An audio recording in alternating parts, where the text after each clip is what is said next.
அமளியாய் உதித்து அலகையை மிதித்து அவனியை காத்த அன்னையரே, உருவில்லா இறைவன் கருவினில் மலர உறைவிடம் தந்த ஆலயமே,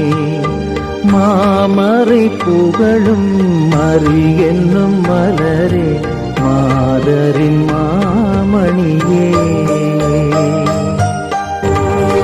பழியினை சுமந்த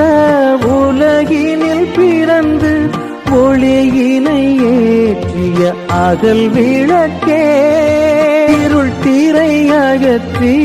அருள் வழி காட்டி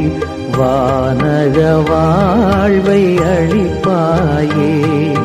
மாமரை புகழும் மறி என்னும் மலரே, மாதரின்